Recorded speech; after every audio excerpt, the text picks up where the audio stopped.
लड़की ने सिर्फ एक साधारण कटोरा सादा दलिया बनाया था, लेकिन उसी ने खाने से नफरत करने वाले सीईओ की भूख जगा दी। यह देखकर घर के नौकर चाकर हैरान रह गए, क्योंकि सीईओ इससे पहले 100 नैनी को नौकरी से निकाल चुका था। यह लड़की पहली थी जिसने उसे संतुष्ट कर दिया था। लेकिन तभी जब लड़की सीईओ को और दलिया परोसने वाली थी, उसकी शर्ट का एक बटन टूटकर सीधे सीईओ के कटोरे में गिर गया। शर्म से लाल होकर लड़की तुरंत अपने कमरे में भाग गई। उसे लगा कि अब तो उसकी नौकरी निश्चित रूप से चली जाएगी, और ज्यादा बेइज्जती से बचने के लिए उसने खुद ही इस्तीफा देने का फैसला किया और अपना सामान पैक करने लगी। लेकिन तभी हाउसकीपर ने उसे संदेश भेजा कि सीईओ शाम को भी उसके हाथ का दलिया पीना चाहते हैं। ये सुनकर लड़की बहुत खुश हुई, क्योंकि अब उसे यकीन हो गया था कि उसे नौकरी से नहीं निकाला जाएगा। शाम को उसने बड़ी सावधानी से सीईओ के लिए फिर से बाजरे का दलिया बनाया। दलिया खाने के बाद 5 साल से अनिद्रा से परेशान सीईओ पहली बार गहरी और सुकून भरी नींद सो पाया। उसी समय उसे याद आया कि घर के हर कमरे में निगरानी कैमरे लगे हुए। वह लड़की के कमरे का कैमरा बंद करने का सोच रहा था, लेकिन तभी उसने उसे अपनी दोस्त से मजाक करते हुए बात करते सुन लिया। लड़की कह रही थी कि वह नैनी बनकर इसलिए आई है ताकि सीईओ से शादी कर सके और आराम की जिंदगी जी सके। सीईओ ने उसकी बात को गंभीरता से ले लिया, और उसे सबसे ज्यादा नफरत लालची लोगों से थी। इसलिए जैसे ही लड़की ने अपनी दोस्त से फोन रखा, उसे सीईओ के सहायक की तरफ से नौकरी से निकाले जाने का नोटिस मिल गया। लड़की समझ नहीं पाई कि आखिर उसकी गलती क्या थी, लेकिन उसके पास सामान पैक करके जाने के अलावा कोई और रास्ता नहीं था। मगर उसके जाने के तुरंत बाद ही सीईओ को उसके हाथ के बने दलिये की याद सताने लगी। जब सहायक ने बताया कि लड़की जा चुकी है,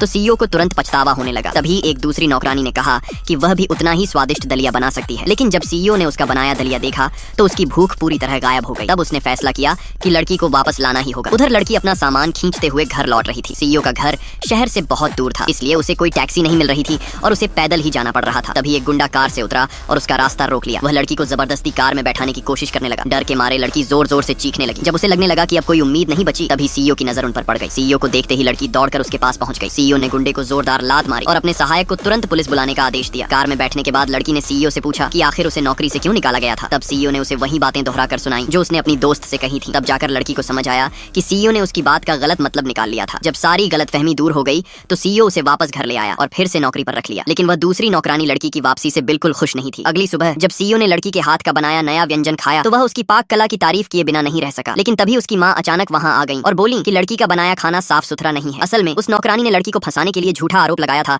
कि वह खाने में भूख बढ़ाने वाली दवाएं